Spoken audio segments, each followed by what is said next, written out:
que um movimento Passe Livre, que tem 40 militantes em São Paulo, e na prática está organizado só em 5 países, consegue levantar milhões no Brasil.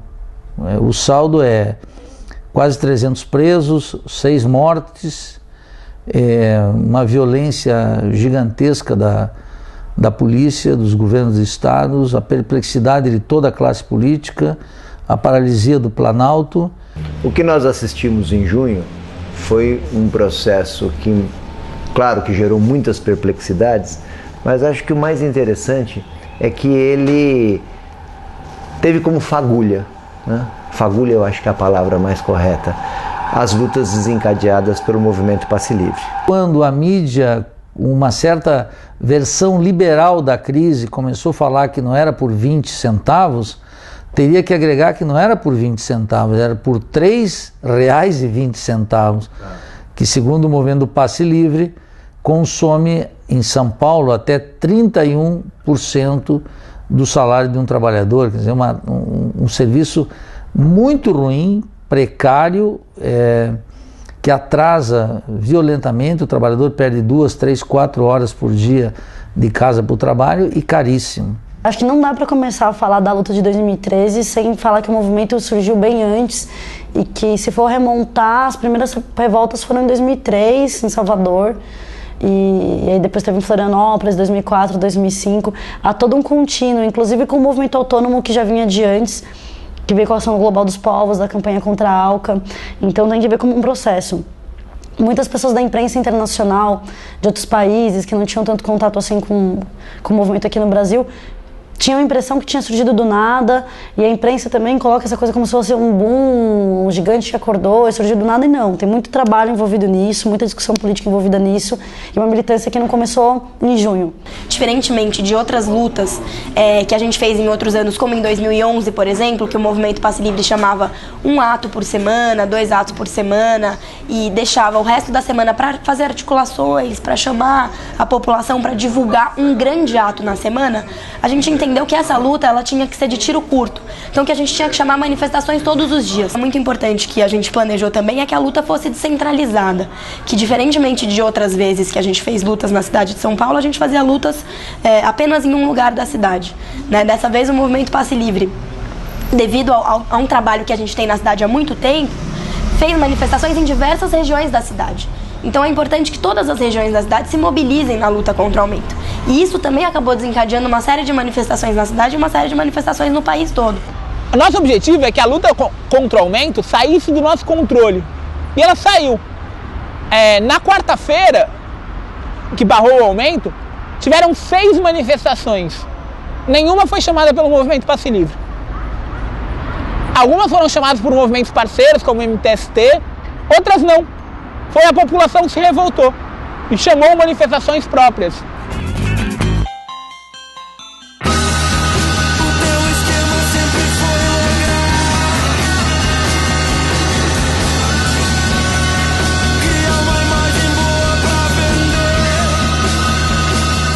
A política, que é uma dimensão da vida, também assusta.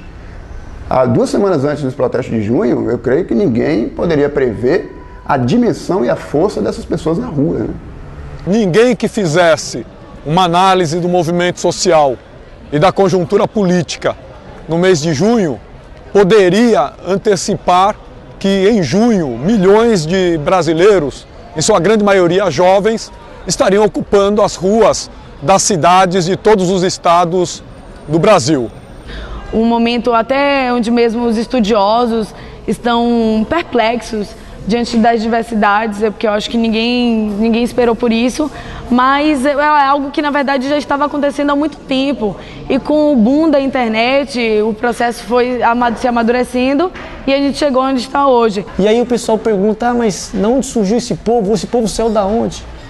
Esse povo saiu da revolta, do descaso do governo, da prefeitura, da mal política discutida hoje. Vem pra rua, vem! Ninguém segura essa multidão, é tão bonita a nossa união. Vem lutar, plantar a esperança.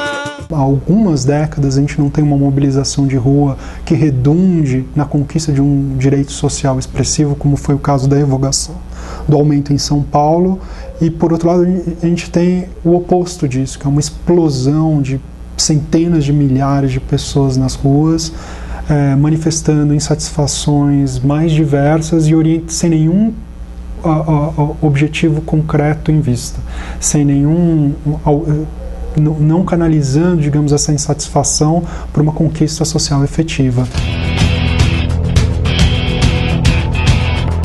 Como todo mundo fala, não era só por 20 centavos, então acabou sendo uma discussão sobre toda a sociedade, o poder, quem decide, quem manda, para quem manda, quais são as principais demandas. Essa relação empresa e Estado, ela tá, e os partidos políticos no meio disso aí, é um processo realmente muito, muito conflituoso, mas que não é nada mais do que a elite comandando o povo.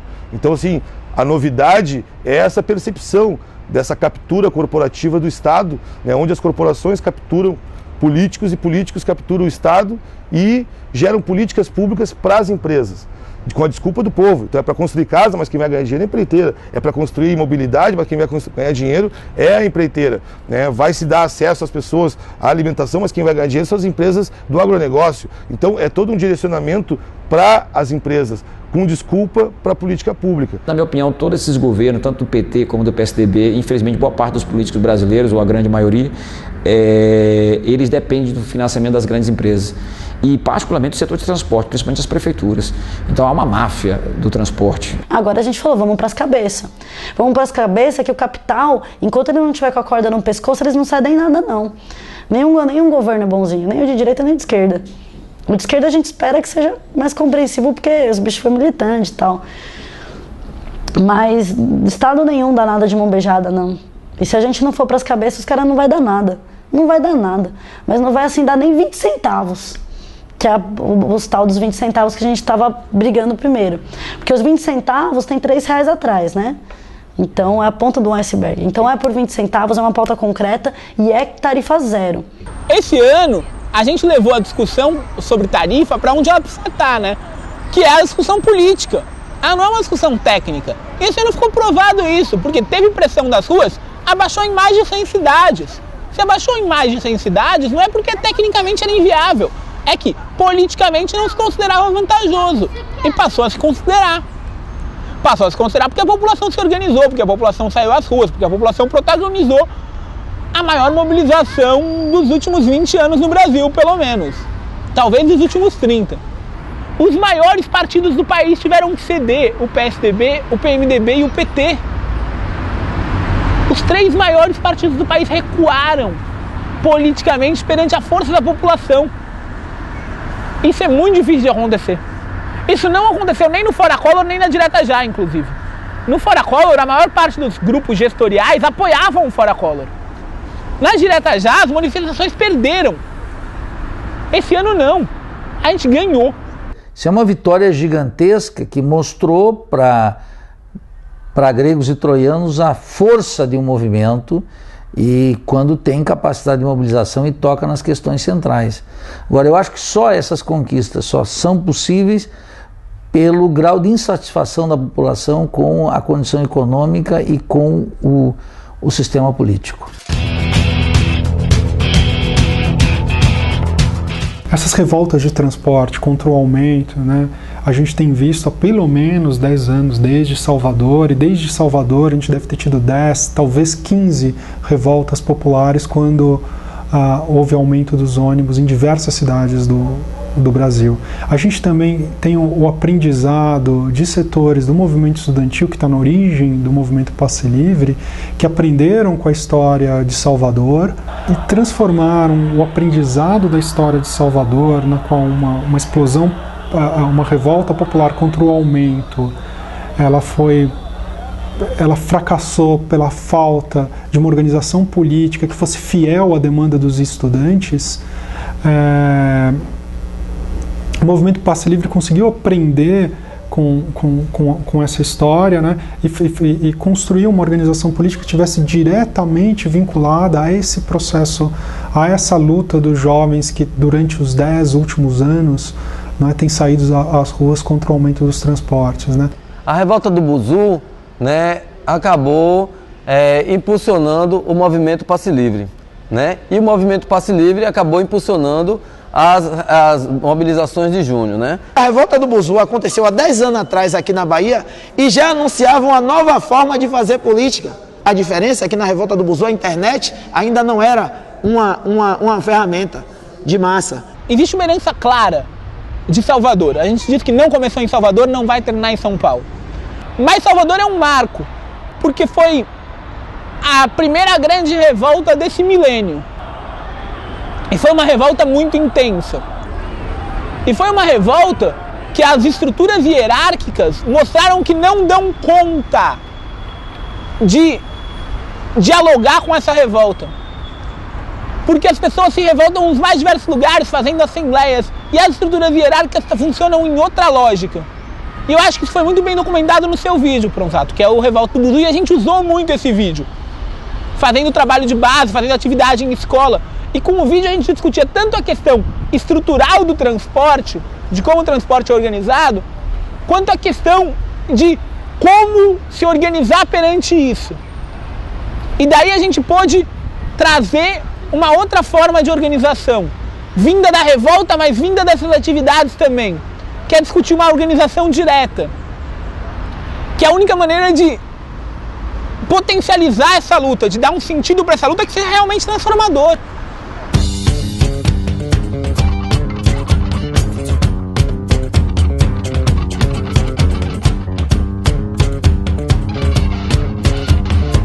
O que nós vimos, eu acho, foi que dos anos 90 para cá, há vários ciclos, pequenos ciclos de luta que estavam fora desse processo que tinha sido institucionalizado nos anos 80.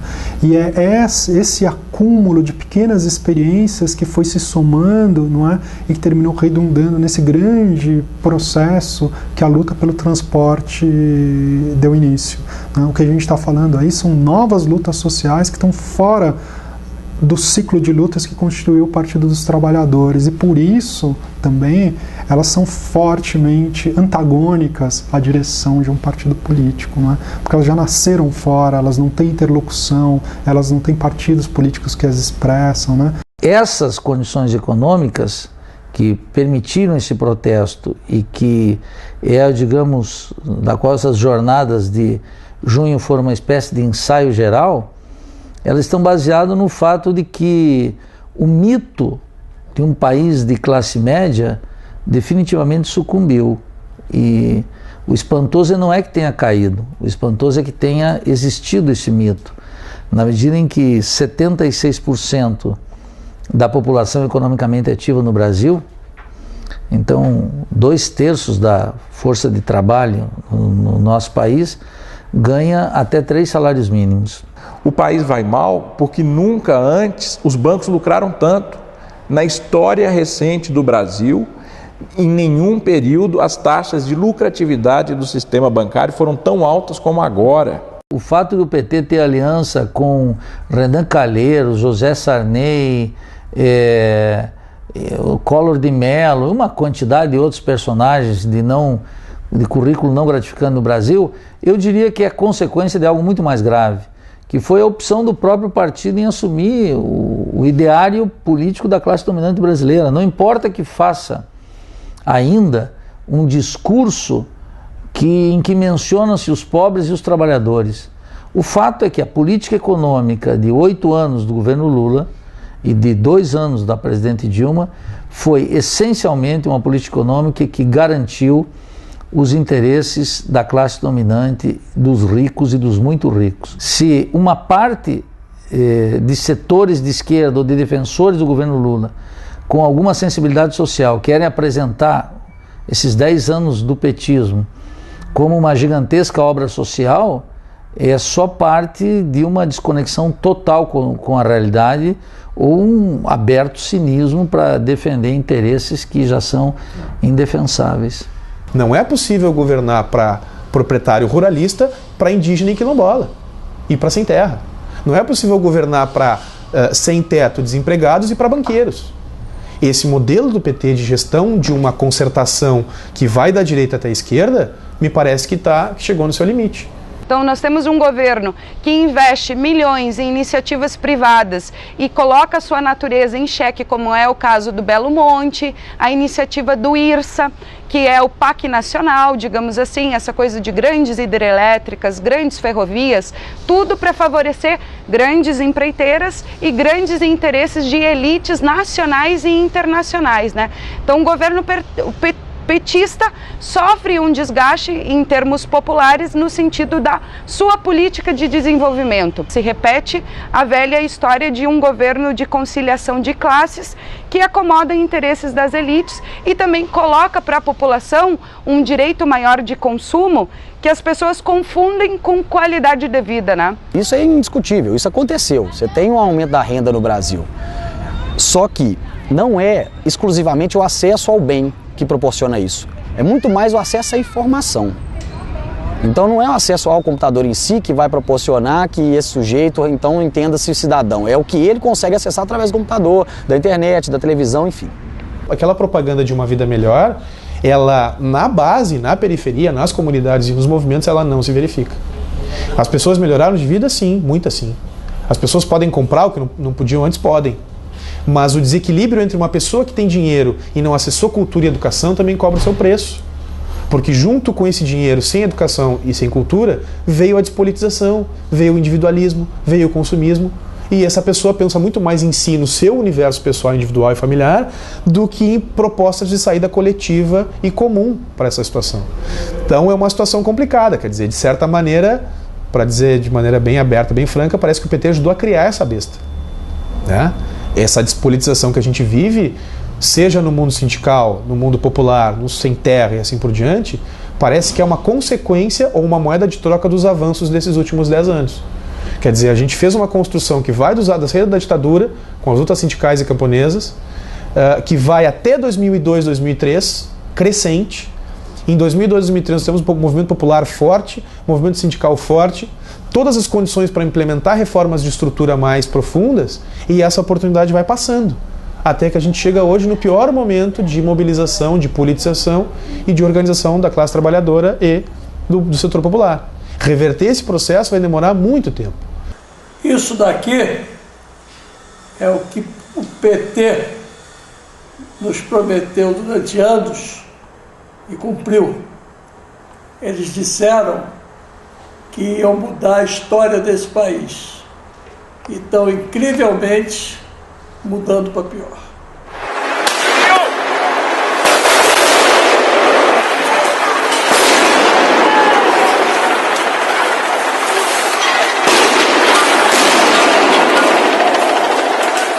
Crítica que de imediato se referia ao fato de que era um movimento espontaneísta, sem liderança, sem propostas claras e, enfim, isso para mim remete justamente a um condicionamento, digamos, teórico, intelectual, ideológico até, na medida em que perde de vista a possibilidade de outras formas de ação, outras práticas que não se remetam exatamente a esse modelo histórico que já leva mais de 200 anos, ou seja, a forma partido, uma maneira institucional e uma maneira hierarquizada de processar a luta. Hoje o modelo brasileiro, embora pluripartidário, existe um monopólio da estrutura partido, né?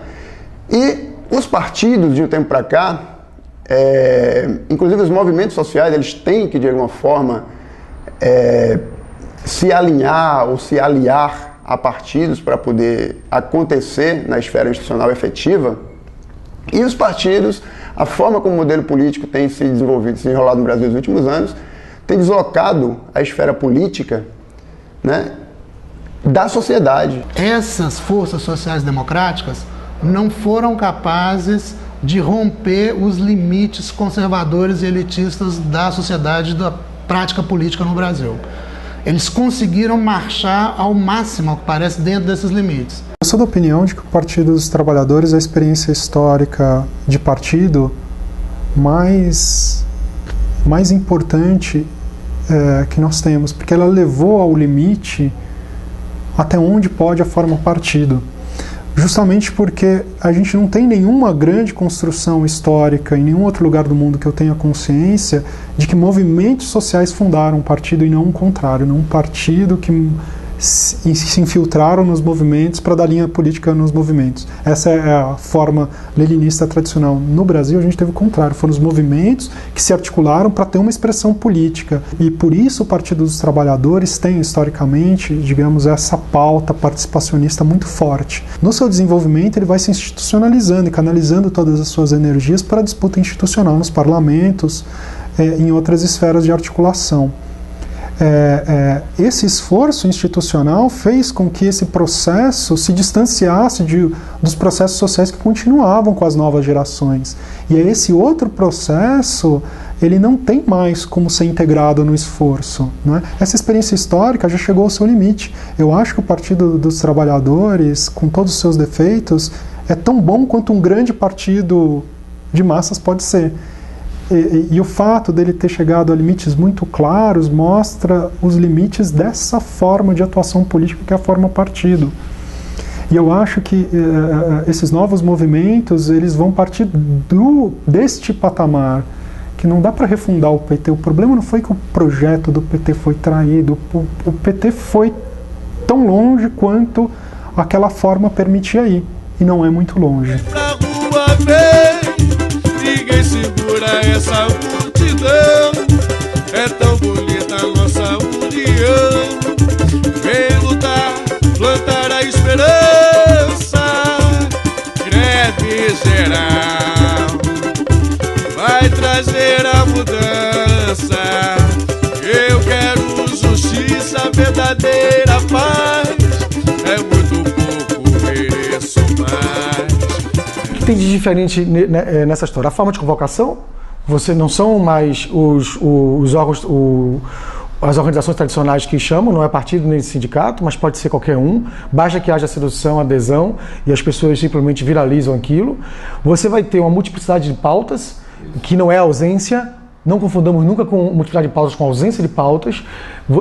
Você tem claramente nas mãos, nas palavras de ordem, na organização, na performance dos grupos presentes, as suas pautas, e você tem, a partir disso, uma profusão muito grande de debate político, justamente porque essas pautas criaram corpos nas ruas, e você tem uma convivência de grupos, inclusive antagônicos, dentro dos mesmos protestos sociais. Boa parte dessas pessoas que vão à Assembleia ou que foram às ruas agora, elas estão sendo educadas politicamente pela primeira vez no Brasil. Elas não têm vivência do que é uma assembleia, elas não têm vivência de manifestação popular. Aqueles grupos que se reinventarem, aqueles grupos que discutirem a sua capacidade de lidar com essas novas formas de estar no mundo e agir político, é aqueles que vão continuar. Os que não conseguirem trazer para dentro de si essas novas demandas de participação de deliberação, que está aqui, que tem a ver com as redes sociais, que tem a ver com a capacidade da gente produzir comunicação hoje que não produzia antes, que tem a ver com a capacidade de difundir comunicação hoje como a gente não difundia antes. Aqueles grupos que não souberem se permear disso vão sucumbir.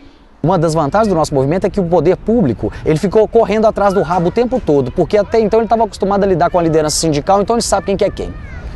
E eu insisto, eu sempre digo isso nessa Assembleia, uma das grandes vantagens nossas é que a gente não tem um Jesus Cristo, uma liderança que eles vão falar, é fulano, que eu vou... Porque quando você tem uma liderança é fácil dele ser cooptado, ou ele corrompido, ou eliminado. São mobilizações que aparecem ali alguns indivíduos como porta-vozes casuais do movimento, né, em várias situações, mas ninguém ocupa um papel de liderança, de domínio, de controle ou até mesmo de direcionamento do movimento. A gente nos coloca como liderança. A gente não tem a pretensão, a disposição e a dimensão política de querer ser um movimento representativo da massa que está nas ruas, do povo que está na rua. Não! A gente não quer representar ninguém, as pessoas podem se representar muito bem, muito melhor que a gente. A gente nos coloca como autoridade, e sim como referência. É um movimento que não tem liderança e está crescendo. E cada vez mais, recentemente saiu uma pesquisa, 85% dos brasileiros apoiaram as manifestações nas ruas.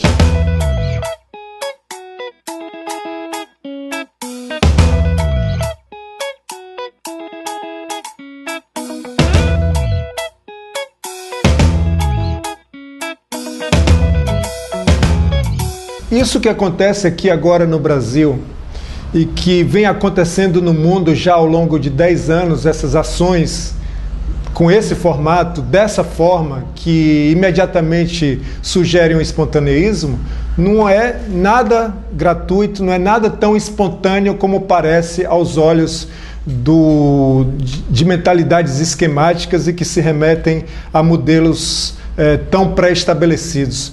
E eu acho que isso é um fundamento de uma ação libertária, de uma ação que prima pela ação direta, que descarta a representatividade, que descarta a ideia de um poder localizado em algum espaço específico, que descarta a ideia de um poder situado na figura de um presidente, de um governador, de uma assembleia legislativa e traz o poder para o nosso espaço, o espaço desde o nosso corpo a esse corpo conjugado com outros, na perspectiva de uma ação coletiva que, a rigor, não precisa estar tão definida, tão pautada numa unidade, digamos, ideológica, mas sim numa unidade de ação. Essa dicotomia, para mim, entre organização e espontaneísmo, organizacionismo e espontaneísmo, é uma falsa dicotomia. Todas as ações espontâneas levam você a algum nível de organização no decurso do tempo. Seja em meia hora, você pode ver quantos grupos se formaram, quantos grupos se organizaram no enfrentamento da rebelião da presidente Vargas. Você vai ver quantos grupos se formaram no enfrentamento do levante da Alerj. Em questão de minutos, de momentos. Como você vai ter também movimentos de organização que vão fazer uso desse respiro do novo, desse respiro do acaso, para se remodelar. Então, para mim, essa dicotomia entre organização e espontaneísmo não interessa, está tudo sobreposto nesse momento. O que, na minha opinião, eu estou mais preocupado em estar atento é a capacidade de enfrentamento, que quaisquer que sejam esse processo, a capacidade de enfrentamento que nós estamos tendo. E aí sim é um diferencial. A capacidade de enfrentamento hoje, seja por organizações que estão se formando agora, ou seja por grupos espontâneos que estejam se formando e se dissolvendo agora, o que interessa é a capacidade de enfrentamento. Porque nós podemos fazer alianças, Pronzato, momentâneas. Nós podemos fazer alianças de que durem 1 hora, 2 horas para fazer um certo tipo de ação. Isso, inclusive, pensado na hora, a partir do acaso, da espontaneidade. Entre mim e você e uma terceira e quarta pessoa que a gente não conhece. Como a gente tem trabalhos de organização, de fazer parte de coletivos de muito tempo. O que interessa em ambos os casos, na minha opinião, é a capacidade de enfrentamento que ambos os processos têm. E eles vão se cruzar, como se cruzaram. Pegando a experiência de São Paulo, no movimento Passe Livre, é justamente uma interessante combinação de espontaneidade e organização política. Porque o MPL, na verdade, ele nasce com as revoltas espontâneas, ele nasce com o aprendizado das revoltas espontâneas, o entendimento da legitimidade das revoltas espontâneas e da oferta de uma organização política para dar expressão política às revoltas espontâneas. Então, ao mesmo tempo, ele é uma organização social, uma organização política, mas ele é uma organização política que nasce dessa luta espontânea, que reconhece essa luta espontânea, que apoia essa luta espontânea e se propõe a ser veículo político dessa luta espontânea. A primeira vez que a gente tem movimentação, mobilização, manifestação de massa sem uma condução única ou sem uma direção da grande mídia, com um caráter fortemente espontâneo, com participação intensa de grupos anarquistas e de uma forma nova de mobilização, de protesto, de expressão da revolta popular. O espontaneísmo é justamente algo que pode ter sido, ou que pode ser arriscado, mas pode ser justamente o precedente para transcender, para dar o salto, para sair dos esquemas. Isso é o que é mais importante, superar os esquemas, sair dos esquemas e forjar um processo que é apaixonante, é potente, justamente porque é imprevisível. Não foi só os 20 centavos que culminaram com isso tudo, foi toda uma insatisfação. E mais uma vez o jovem, né, ele foi vanguarda, ele foi sujeito histórico. Que foram os jovens que transmitiram essa mensagem, que começaram a passar isso. Tanto é que o Passe Livre, o pessoal do Passe Livre A maioria são jovens, né? Pro pessoal que não acreditava que seria possível barrar o aumento, tá aí, né? E não é só possível quanto à passagem, mas também em outras causas sociais. E vocês devem ir pra luta sim. E ficar em casa não muda nada, ficar reclamando não adianta nada. Principalmente ficar em Facebook só compartilhando imagenzinhas e não estar lá no meio. Porque a luta é na rua, não é dentro de casa, só repassando foto. Se eu quero ver alguma coisa acontecer, se eu quero que mude o transporte público, o cenário no Brasil, eu tenho que fazer alguma coisa. Eu tenho que ir pra rua, eu tenho que me manifestar. Não adianta nada eu ficar em casa assistindo a televisão de braços cruzados, vendo as coisas acontecerem. Rede social pra gente é a mesma coisa que celular. Facilita, ajuda. Que bom que tem um celular que eu posso ligar pro cara e falar, olha, já fez isso, não fez? Facebook também. Facebook, quando falam, que MPL é um movimento que faz coisa pro Facebook, mentira. Tamo na rua todo dia. Todo dia, assim, domingo a domingo, 24 horas, cara. A gente não sai da rua. Se a gente tá, ou a gente tá numa quebrada, mesmo que seja num boteco trocando ideia com o pessoal, ou então ajudando os caras a fazer uma mobilização contra um despejo, a gente tá conectado. É a rua, são as pessoas, são as relações e que se fazem aqui, sabe? Tipo, eu vejo as pessoas, a gente tá junto com elas, a gente faz coisa junto. E não é Facebook, Facebook quebra um galho, porque aí o cara entra de madrugada no Facebook, opa, vai ter tal coisa, tal horas. Esqueci o horário da manifestação, vou entrar no Facebook e vou ver. É um catalisador? É. Assim como um aparelho celular pode ser. Não é o Facebook não faz mobilização, quem faz é o povo, mobilização. Sair às ruas cumpre um papel pedagógico, mas nós precisamos de instrumentos para que isto seja operacionalizado no cotidiano. Que as pessoas possam discutir, que as suas discussões sejam deliberativas e que transformem a sociedade. E acredito que nós estamos criando os meios para isso. E sem ufanismo tecnológico, que não é a minha área de jeito nenhum, acho que a internet cria bases para isso que não existiam antes. Então nós podemos falar de sociedades de organização popular agora de uma maneira que certamente não podíamos falar antes. Antes você podia falar isso em microcomunidades, onde as pessoas podiam se reunir para deliberar. Agora você pode fazer uma reunião de milhões de pessoas. Acho que é importante ter claro que essa ideia de internet 2.0 ou internet participativa, ela surge dentro do movimento altermundista, dentro do movimento anticapitalista, né? Antes dos centros de mídia independente não existia publicação aberta na internet. Não existia. Então é a partir disso que passa a existir essa rede de colaboração. E sem dúvida ela serve para potencializar. E ela serve para produzir contra-informação. O mecanismo de comunicação se dá fundamentalmente pela internet, o que desafia a grande mídia no intuito de manipular, como nós vimos no Fora Collor.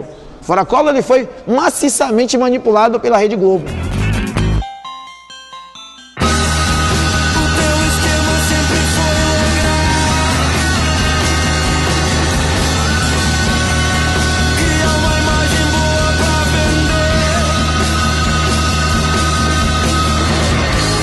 Essa direita e para essa mídia, a Copa, nesses moldes em que ela está sendo estabelecida no Brasil, tá bom. Porque, enfim, com a FIFA a gente traz as grandes marcas, as grandes multinacionais, que estão muito confortáveis nessa estrutura, seja na construção dos estádios, seja nos negócios todos que giram em torno do futebol nesse período e vão girar no Brasil. E, nesse sentido, mais uma crítica ao PT, de não ter feito nenhum tipo de resistência às condições da FIFA, né? No sentido de que o legado da Copa fosse muito mais positivo para a população do que negativo. Essas comunidades que já estavam articuladas, também por conta do Comitê Popular da Copa, que é um movimento que tem surgido por causa dos mega eventos, começaram a sentir necessidade de se inserir nesses protestos, porque uma das principais bandeiras que eles levantavam era contra os homéricos para a Copa do Mundo, contra a especulação imobiliária, o encarecimento de vida da cidade. Tanto que um dos grandes gritos desses levantes não vai ter Copa. As pessoas gritam isso porque a Copa está trazendo e as pessoas estão sentindo uma série de transformações na vida. E as pessoas falaram, existe uma Copa excludente, comercial, né, com objetivos mais financeiros do que do espírito popular do futebol, porque perde-se o caráter popular na Copa do futebol. E as pessoas ficaram também, isso veio à tona, né? Veio à tona como uma revolta. Tanto que houve gritos de que não haverá mais Copa, houve gritos de... Não é contra o futebol, mas é contra o modelo da Copa e como ele foi colocados sem discussão popular, de forma excludente, superfaturamento dos estádios. Nós aqui em Belo Horizonte, nós vimos lá 40 mil pessoas às ruas querendo entrar num espaço que era de direito, que é a região lá do Mineirão, que de uma hora para outra era uma região que não pertencia mais ao Estado brasileiro, é uma região que não pertencia mais a Belo Horizonte, a Minas Gerais, à população em geral, pertencia a um grupo específico e aos patrocinadores desses mega eventos. Não existe em nenhuma parte desse país, e a mídia não falou isso, um estado que o brasileiro é proibido de ir e vir. Acima de tudo, no Estado democrático de direito, que eu costumo falar que é um Estado democrático de direito privado, que é garantido os interesses do capital, qualquer um de nós tem o direito de ir e vir, mas na chamada área FIFA, nós tivemos esse direito negado. Segundo a Polícia Rodoviária Federal, mais de 80 mil pessoas se reuniram nos arredores da Arena Castelão, horas antes do jogo entre Brasil e México, pela Copa das Confederações da FIFA. Governo investiu onde? Político só se esconde. Saúde e educação não, mas te querem com fome. Sem os nutrientes necessários para raciocinar. São 10 milhões no desvio da merenda escolar. Livros não tem explicação, é piada. Por isso que ao invés de humilhação nós quer agência bancária. Esta classe média, inclusive até mais proletarizada do que a do final dos anos 70, que vai para as ruas agora, é também, e não é gratuito isso, ela é também aquele setor social que nestes 10 anos de governo petista menos ganhou. É um setor social que viu os mais ricos dispararem na riqueza e ganharem cada vez mais, e viu os mais pobres do que ela ascenderem socialmente.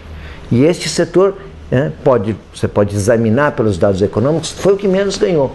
Portanto, ele tem um descontentamento que é um descontentamento difuso. A direita rapidamente se apercebe disso, a mídia, que funciona como um partido político da classe dominante, altamente centralizada, coesa, com rapidez de movimentos, ela rapidamente percebe isso e muda seu posicionamento em poucas horas. Deixa de hostilizar as manifestações e passa a disputá-los. E tentar colocar a elas uma pauta que era uma pauta que concentrava-se na luta anticorrupção. Veja, ninguém defende a corrupção. Todos são contra a corrupção, inclusive os corruptos são contra a corrupção. A corrupção não é uma bandeira contra alguém, ela é uma bandeira genérica. Eles precisavam concretizar essa bandeira. E essa luta que ganhou dimensão nacional e uma força incrível, ela tentou ser ressignificada pelos meios de comunicação.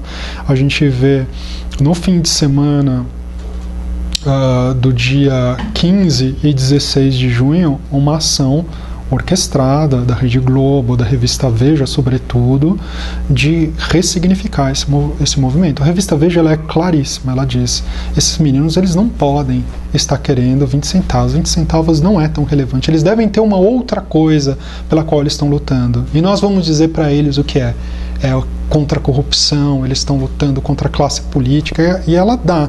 E uma parte dos seus leitores e também dos espectadores dos grandes meios de comunicação atende a essa demanda e se soma à mobilização que já estava.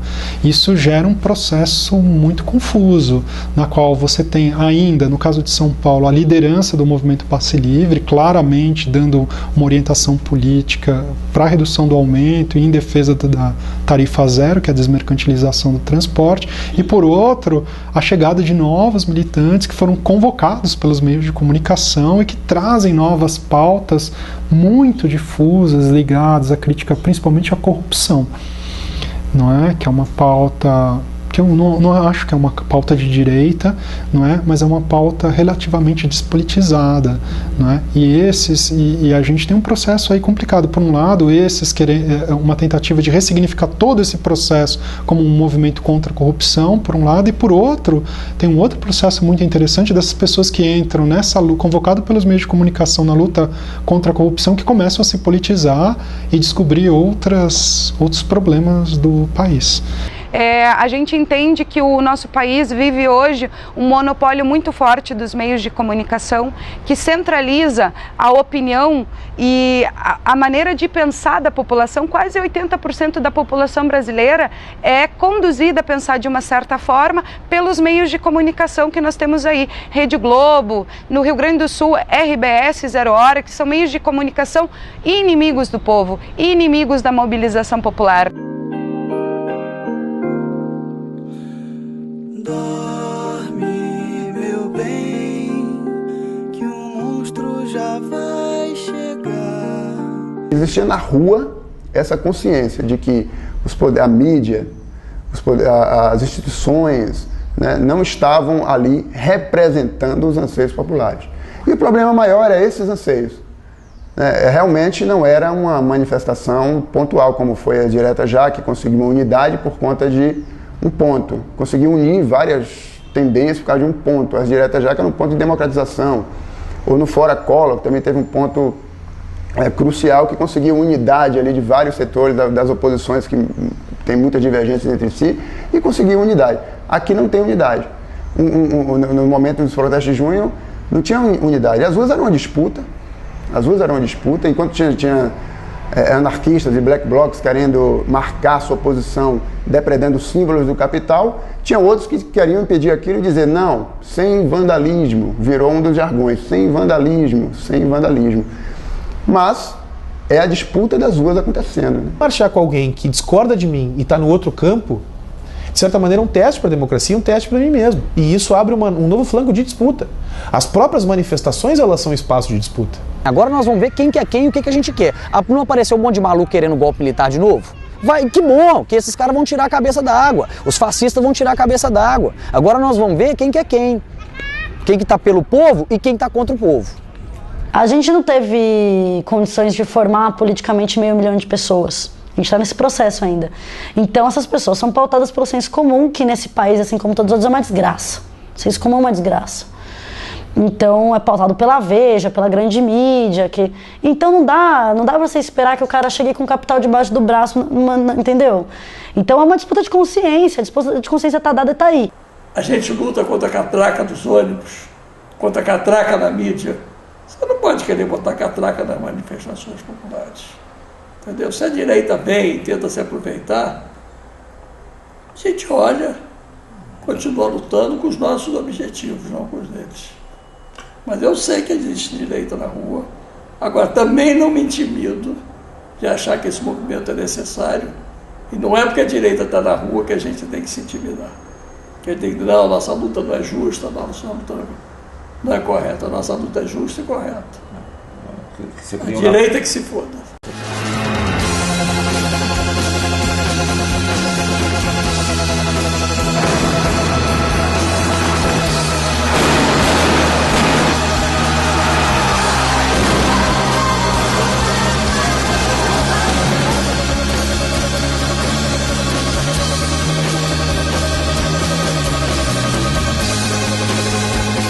O PT entrou em um alarmismo terrível de golpe, né? Uma histeria maluca de que estava se concretizando um golpe, né? Um golpe daquele do estilo clássico. Derruba o presidente pela via provavelmente militar e se coloca lá um fantoche ou os próprios militares assumem. Então, esse argumento de que essas manifestações, em certa medida, poderia dar margem a um avanço da direita, ou como se disse em um momento, como um precedente, um caldo para o fascismo, parece uma afirmação mais do que equivocada e, se não, de má fé. É até oportunismo, eu creio, utilizar e tentar desqualificar as ruas, essa movimentação, essa composição, digamos, polêmica, incerta, imprevisível desses movimentos, com o argumento de que isso serviria à direita. O precedente das ruas é o que há de mais salutar, ou seja, o fato de que nós agora estejamos nas ruas é o que é mais importante, é o que é mais fundamental. A cidade se apresenta centro das ambições, para mendigos ou ricos e outras armações, coletivos, automóveis, motos e metrôs, trabalhadores, patrões, polícias, camelôs,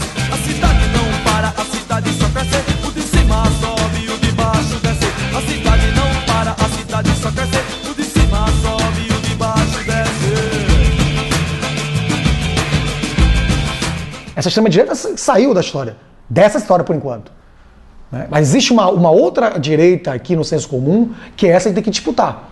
São sensos comuns das pessoas que reproduzem determinados valores, que é o que está em disputa. Existe sim uma iniciativa de setores de direita tentando cooptar certas pautas do movimento e colocando, bom, agora a luta é contra a corrupção, a luta é contra o governo Dilma e enfim, nessa tentativa de colocar suas pautas para dentro dessa revolta popular que ganha cada vez mais as ruas. Nós reafirmamos que a revolta popular que começou no nosso país a partir dos últimos períodos, ela tem um caráter de classe e não pode ser cooptada por esses setores, né?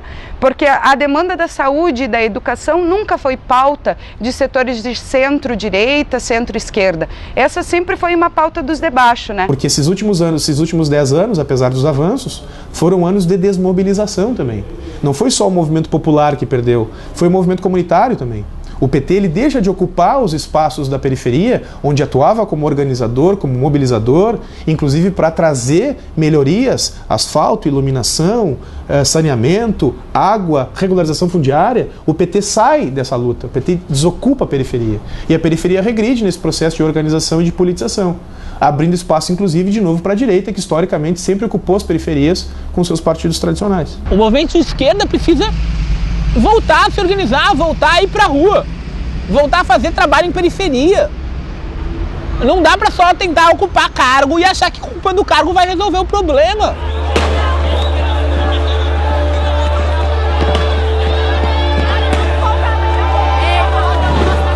Assim, um processo de fascistização da sociedade, e esse processo é reforçado por toda essa maneira como esse aparato repressivo continua montado, como o muito mal chamado Estado Democrático de Direito tem atuado. Na verdade, esse Estado de Direito não é nada mais que o Estado penal, que tem na sua essência, né, a guerra generalizada contra os pobres, que foi isso que a gente viu.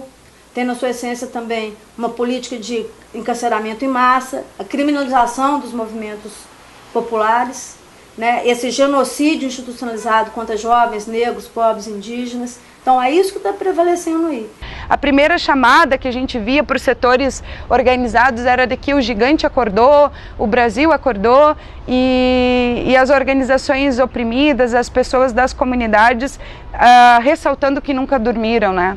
A violência de Estado que vive as comunidades, que os negros que são assassinados, a juventude negra que é assassinada no nosso país a todos os dias, a fome que o nosso povo passa ainda, a falta de educação, saúde, enfim, esse programa mínimo, digamos assim, que não consegue ser executado pelos governos que estão aí e nem por essa democracia representativa e tampouco pelo projeto de desenvolvimentismo que o governo PT alicerçou no nosso país. O Brasil não acordou agora, não. Quem vai nessa o gigante acordou é porque estava dormindo mesmo. Porque a gente sabe que os setores populares, os indígenas, a luta dos afrodescendentes brasileiros, a classe trabalhadora brasileira, essa nunca dormiu. As periferias nunca dormiram. A gente que é militante de base, pelo menos há algum tempo, sabe disso. Mas esse setor de classe média, que se viu limitado na sua existência, no deslocamento urbano, no espaço público e na cultura, esse sim, digamos assim, ele explodiu, né? Ele explodiu e ele não aceita mais essas limitações.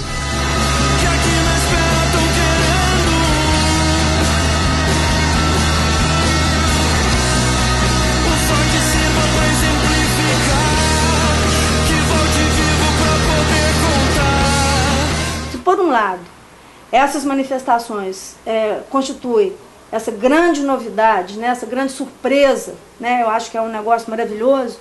Por outro lado, teve uma contrapartida disso, que foi uma repressão nunca vista, nem durante a ditadura militar. A gente foi reprimido, né, tem sido reprimido duramente, tem pessoas até que estão... Tem gente que perdeu a visão, né, tem gente que está com traumatismo craniano, tem gente que está com a perna deformada, tem gente que está presa, tem gente que está respondendo processo, por conta de um processo de criminalização do movimento que ocorreu, que é um movimento que tinha uma pauta, que é uma pauta extremamente justa e que foi tratado como uma pauta de criminosos, né? Qual é o elemento diferencial do que aconteceu agora? Quando a repressão se coloca de forma mais candente, ela é mais visualizada pelas redes sociais, no ato onde houve o confronto na Consolação, o ato subsequente é o que gera a maior solidariedade. A solidariedade significa que as pessoas subjetivamente, diante daquilo, elas resolveram dar um passo, ir à luta. Esse é o elemento novo. A quinta-feira de São Paulo, que a polícia super reprimiu, tanto a manifestação, que estava pacífica, e reprimiu a mídia, principalmente. Aí teve eles atacaram os fotógrafos, atacaram os cinegrafistas, as grandes empresas de rede de televisão, os medialivristas, a rádio, todo mundo foi atacado, né? Aí a mídia começou a apoiar a manifestação também, naquele momento. As pessoas não precisavam mais ligar a TV, elas ouviam as bombas. As pessoas estavam voltando do serviço e ouviam as bombas. Não tinha como falar que a gente que era violento. A violência era da polícia, a violência era do Estado. E imprensa nenhuma conseguia mais segurar essa verdade. Quando o movimento Passe Livre foi duramente reprimido pela polícia em São Paulo, é que a gente viu que ampliou a adesão aos protestos e, inclusive, ampliou as pautas dos protestos. A grande questão foi que a repressão desencadeada pelo governo do Estado de São Paulo, que agiu com brutalidade, não só reprimindo os manifestantes, mas também transeuntes que apenas passavam pela Avenida Paulista, e o uso violento de armas de repressão de massa, como as bombas, as balas de borracha, de forma indiscriminada, provocaram uma indignação nacional.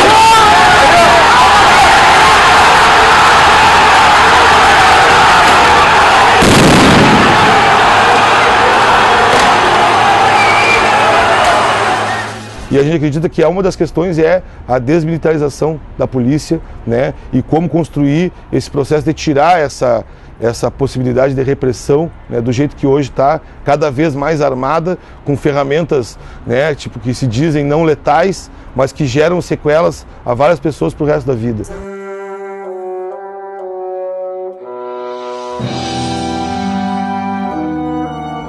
Essa questão de taxar de vândalos e baderneiros é uma coisa absurda. E mais uma vez uma reprodução da ditadura militar. Porque na época da ditadura militar, todos aqueles opositores à ditadura também eram considerados as minorias trêfugas que deviam ser combatidos, os inimigos públicos que teriam que ser eliminados. Então hoje, também eles estão querendo pespegar essa denominação de vândalos em cima daquelas pessoas que estão lutando a partir de uma perspectiva de ação direta. E o que eles chamavam de vandalismo é o que resultou, inclusive, na vitória do movimento Passe Livre com a redução da tarifa em São Paulo. Porque se não houvesse aquele problema todo, então é complexa a situação, porque se não houvesse um problema realmente que atingisse a cidade, que atingisse o governo, e a única forma disso ocorrer foi as depredações ou uma falta de um descontrole mesmo daqueles manifestantes, uma manifestação meramente ordeira, pacífica, não iria resultar em pressões reais ao governo, entendeu? Bom, acho que vândalos são povos germânicos, né, que invadiram Roma, né, há muito tempo atrás, né, digamos assim, no final da Idade Antiga. Então, não, as pessoas que estavam na rua não são vândalos, pelo contrário, eram manifestantes normais, pessoas que estavam na perspectiva de manifestar as suas reivindicações diante do Estado. E diante da repressão que ocorreu, né, da violência da própria repressão policial, foi que acabou insurgindo a revolta popular. Hoje, o surgimento do Black Bloc é o que tem de novo nesse momento político brasileiro e sobretudo carioca, né? Então a gente pode perceber que o Black Bloc, não só o Black Bloc, como diversas outras composições anarquistas, elas tiveram participação efetiva, sobretudo na autodefesa da população diante do ataque policial, diante do massacre policial que foi feito sobre essas manifestações, né?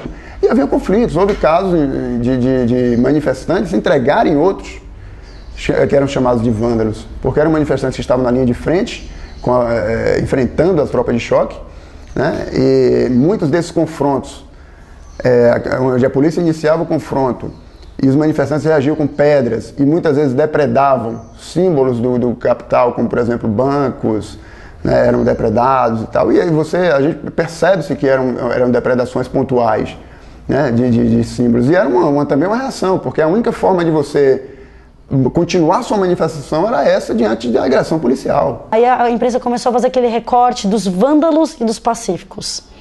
O movimento não compra isso daí, não. A gente acha que vândalo é o Estado. Se tem um vândalo, esse vândalo é o Estado. Então, se o cara saqueia um saco de arroz, ali saqueia uma televisão de plasma, seja lá o que for, não sei.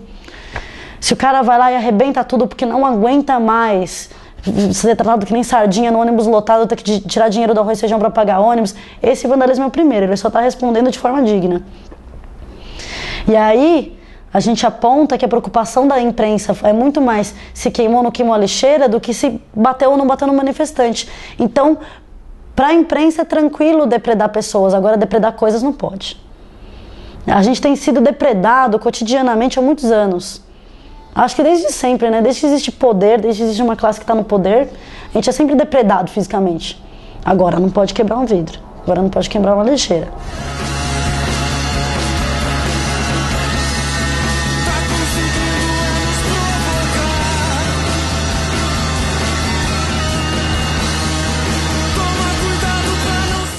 Você tem no Rio de Janeiro as pessoas pautando suas questões locais de bairro a partir da ação direta, a partir do protesto social.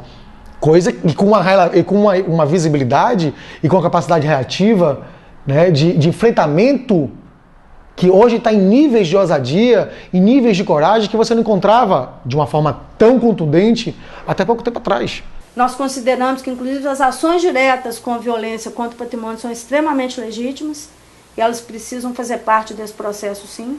Elas não acontecem por acaso, elas têm um foco muito definido, são extremamente politizadas também, né? Tanto que os alvos são muito claros, né? Os alvos são os bancos, né? os próprios públicos e por aí afora. Quando se quebra um banco, é um ato político. Quando se quebra lojas de empresas multinacionais, óbvio que é um ato político. E ele é mais político ainda depois que se toma bomba de efeito moral, bomba de gás lacrimogênio, toma tiro de bala de borracha, cacetada da polícia. Esses bancos foram destruídos porque vivemos no capitalismo neoliberal caracterizado pela financiarização da economia, na qual os bancos são os grandes favorecidos. E a população sabe disso, né? Quando a população ela atacou alvos preferenciais, como bancos, como alvos do Estado, né? Tudo que representava o Estado e o capital financeiro foi destruído nesse retorno da população no momento que ela sofria violência pela polícia. E, ao mesmo tempo, todas as escolas foram preservadas. O camelódromo, que tem uma extensão enorme na Avenida Presidente Vargas, nenhuma loja foi atacada, né, dos camelôs. Nenhuma escola, nenhum museu, nenhuma pequena loja foi atacada. Só as grandes lojas. Isso demonstra que a população, de modo geral, tem uma interpretação contra o que está se lutando, né, e o que a oprime, né? Não importa quem ocupa o poder, importa quem exerce o poder. E é nesse sentido que nós temos que inverter a lógica do poder, trazendo o poder para a perspectiva das assembleias populares e das ações diretas.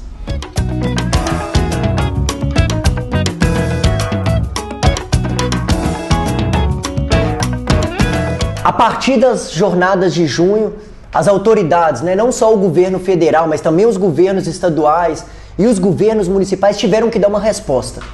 Não era possível tratar as mobilizações somente com repressão, não diálogo, somente enquadrando as pessoas que estavam nas ruas como vândalos, baderneiros. Oprimida pelas manifestações, a presidenta Dilma vai à televisão. Na televisão ela apresenta uma proposta extremamente avançada, que é a realização de uma Constituinte exclusiva, né, a ser definida em plebiscito. A resposta do governo federal, né, foi uma resposta muito limitada, né, mas que apontou, né, para a necessidade de abrir, né, de oxigenar a política desse país. Esse é um tema central. É claro que o tema da reforma política é central. O problema é o contorno que está sendo dado para o tema da reforma política, que sequer é reforma política. Não passa de uma simples reforma eleitoral. A direita imediatamente entendeu o perigo dessa proposta e se fechou e se unificou para não deixar que essa proposta pudesse prosperar. Qualquer transformação mais profunda da forma de fazer política no país não passará pelo Congresso. Terá que ser feito por outra via. E qual via?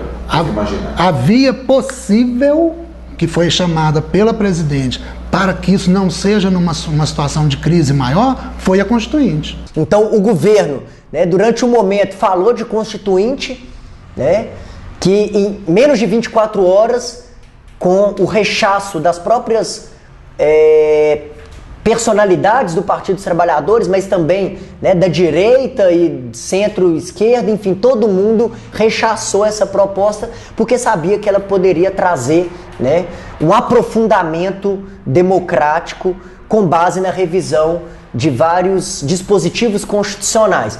Porque reforma política ainda me parece muito pouco. Ou seria uma reforma no sentido de uma transformação política geral, quando a possibilidade que a gente tem é de uma reforma eleitoral. A reforma eleitoral não vai nos resolver nada. Ela pode ser que signifique alguns avanços, mas frente ao que as ruas têm mostrado, a resposta do Estado deveria ser muito mais forte, muito mais enfática, muito mais concreta, no sentido de abrir canais outros de participação, de protagonismo popular deliberativos, porque a gente vai chegar nisso.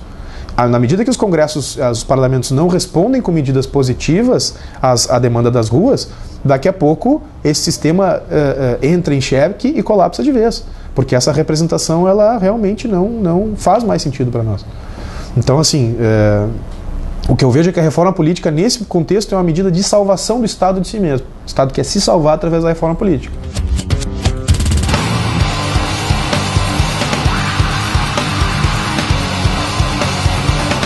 O mais importante que eu vejo no que tem acontecido no Brasil e, de certa forma, no mundo nos últimos 10 anos é a necessidade de uma radicalização da democracia, né? A questão das estruturas tradicionais de representação, elas estão em crise, elas estão em xeque. E o Estado se mostra, de certa maneira, assustado com tudo isso. A continuidade desse movimento, como, por exemplo, aconteceu no Egito, ou aconteceu na Turquia, elas tinham objetivos muito maiores e bem focalizados também.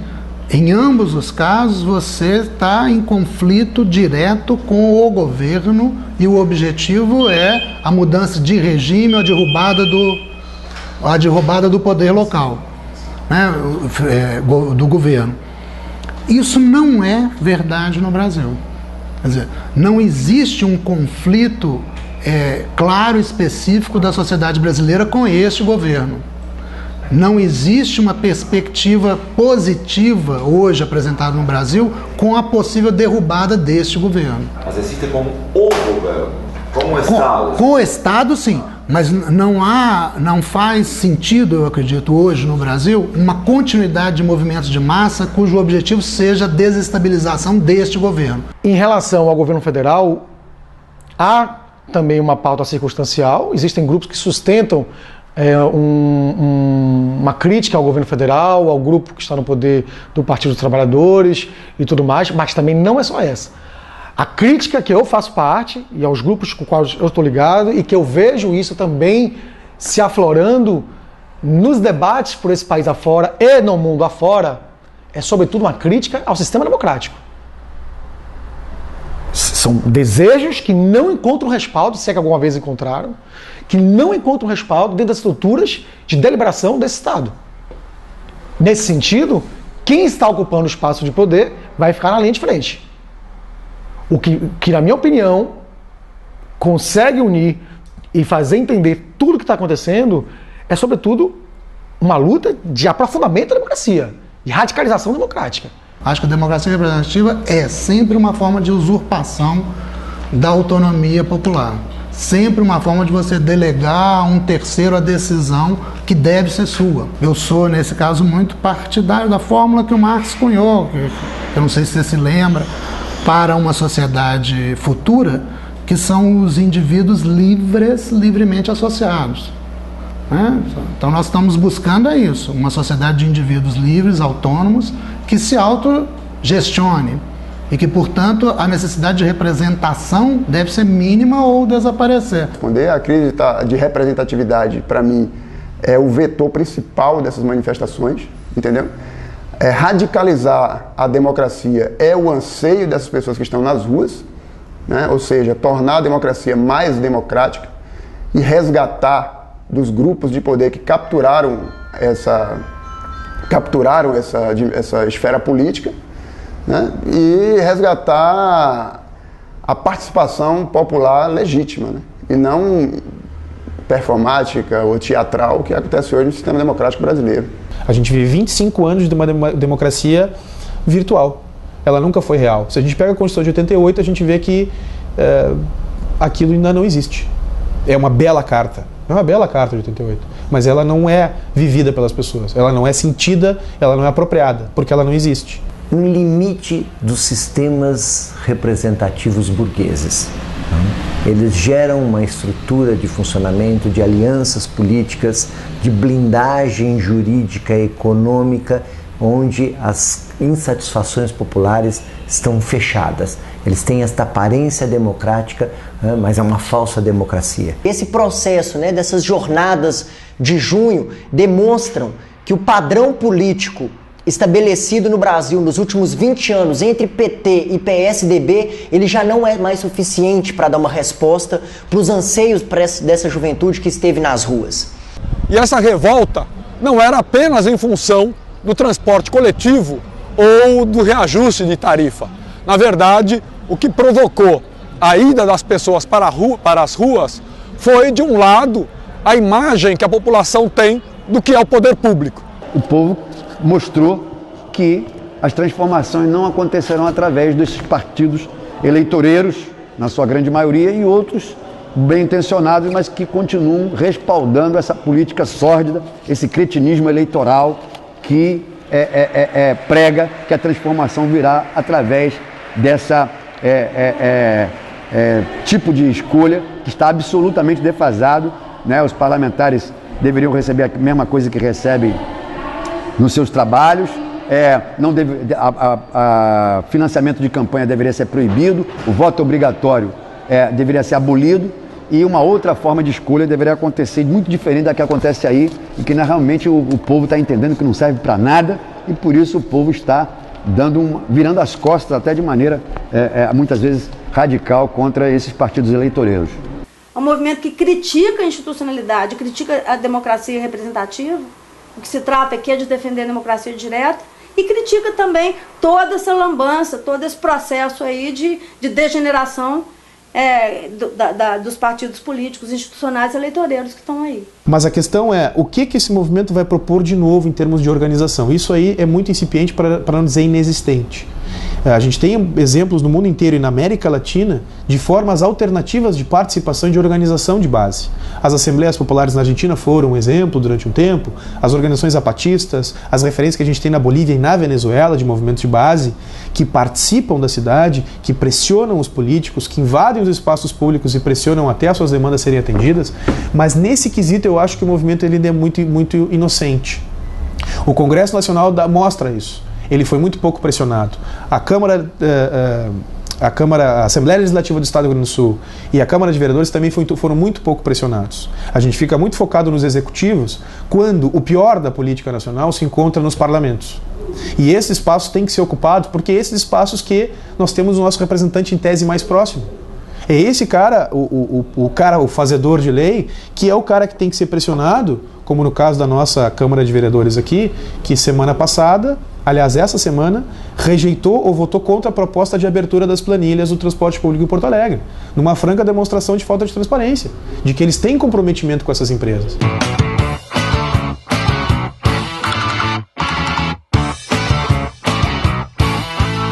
Acredito que as pessoas estão buscando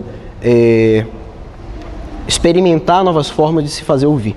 Certo? Então as pessoas estão buscando mais democracia direta, democracia líquida, elas estão buscando iniciativas de ação direta, como a ocupação desta Câmara de Vereadores daqui de Salvador, e estão buscando se envolver de outras formas. Eu acho que as pessoas querem se empoderar politicamente, trazendo para si o poder de decisão sobre suas próprias vidas.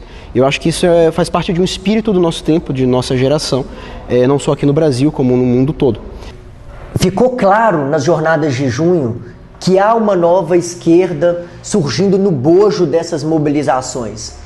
Uma esquerda que já não mais aceita, né, a burocratização tão comum, né, a estrutura sindical, que já não mais aceita, né, a representação como referendar decisões somente de uma cúpula partidária, de uma cúpula sindical. É uma esquerda que prima pela diversidade, é uma esquerda que prima, né, pela horizontalidade, e aí tem um risco que devemos tomar cuidado de se confundir, né, o autoritarismo com a autoridade, de se confundir a horizontalidade com o assembleísmo, enfim, esse é um desafio, mas que trazer o tema da horizontalidade, da participação direta, da democracia direta, claro que é fundamental, para entender os erros que essa esquerda tradicional, muitas vezes insensível ao clamor dessa juventude, essa juventude que quer dizer o que sente, essa juventude que tem uma cara nova, que é a cara do urbano, que é a cara da cidade e que entende que as contradições do capitalismo brasileiro não se reduzem às contradições entre capital e trabalho, não se reduzem à contradição no pé da fábrica, mas são contradições novas e que demandam respostas novas. Nós queremos participar sim, a política nos interessa, a política com P maiúsculo, não é uma pequena política partidária institucional que se tornou cada vez mais distante, cada vez mais sem sentido para a população, que eu acho que essa é a grande mensagem das ruas. Nós somos políticos e queremos participar da política, aprendendo a fazer e ensinando a fazer política, fazendo uma nova política. O fato de que seja plural, diverso e, como eu disse, aparentemente incerto, é outra coisa também que fez com que, ou faz com que a esquerda tradicional, as organizações tradicionais pensem que essa generalidade é uma coisa que não teria um propósito ou não teria uma força capaz de produzir uma mudança efetiva. É tudo o contrário, porque justamente o precedente e essa generalidade é o que possibilitou, por exemplo, o caráter massivo dessas manifestações. As manifestações não acabaram, as manifestações venceram. Elas venceram, gente. Isso é lindo. Venceram em mais de 100 cidades. Foram mais de 100 cidades que revogaram o aumento. As duas maiores cidades do país revogaram o aumento. São Paulo e Rio de Janeiro revogaram o aumento. Isso é uma força impressionante. Qual vai ser o saldo organizativo disso para a esquerda? Está em aberto. Existe uma disputa por esse relato. Se nós vamos lembrar desse mês de julho como a luta do movimento Passe Livre que ganhou o aumento e colocou a tarifa zero no horizonte da política, ou se nós vamos lembrar desse junho quando centenas de milhares de pessoas saíram abraçadas na bandeira brasileira com apitos gritando contra os políticos de uma maneira, digamos, estéril. Eu acho que nesse momento é o momento da gente fazer essa disputa da narrativa histórica que vai ficar, e eu espero que fique justamente essa história da luta social, do movimento Passe Livre, que construiu a partir de uma organização, de um trabalho de base de praticamente 10 anos, que redundou numa revolta popular contra o aumento e conseguiu não apenas revogar o aumento, como colocar em pauta um projeto muito radical de desmercantilização do transporte. Eu não tenho a ilusão de que todas as pessoas vão passar a se organizar imediatamente. Não é tão fácil a organização, mas tem uma mudança de cultura política. É uma mudança muito grande. A gente conseguiu construir e pautar na sociedade uma cultura de mobilização popular e uma cultura de ação direta. Quando a gente pensa que a luta acabou, ela vai, renasce, ressurge, recria novas formas de ação, e você tem então, a partir de alguns tempos para cá, uma indignação popular como há muito tempo não se via nesse país. Vivemos, então, um antes e um depois na história do Brasil com essas mobilizações. Nenhuma análise das jornadas de junho, desse processo que o país viveu, esse processo intenso de mobilizações de dezenas, centenas de milhares de pessoas, nenhuma análise ainda pode ser conclusiva. Então eu vejo como um processo inaugural muito salutar, muito potente, muito referencial de algo novo. Embora esse algo novo não se defina. E isso é uma coisa boa. Eu acho que as manifestações já mudaram o país. Não mudaram efetivamente, mas mudou o estado de ânimo das pessoas e pode ter mudado os rumos daqui para frente, porque muitas pautas, embora não sejam postas pela manifestação, são reflexos dela. O acaso da história foi muito boa, citando até uma frase de Lênin, tem tempos que nada acontece, mas tem semanas que décadas acontecem. Foi a maior manifestação popular da história do Brasil. O maior levante popular da história do Brasil. Pelo que aconteceu no nosso país, a gente acredita que vai entrar na história. E se precisar lutar de novo, a gente acredita que vai precisar. Vamos de novo fazer o Brasil tremer e balançar. E a luta continua, 2014 está aí. Acho que tem muito... Não é o fim nem o começo, sabe? Não é o fim isso aqui, isso daqui é só o começo, inclusive. Parte do processo.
caminho uma pedra apareceu.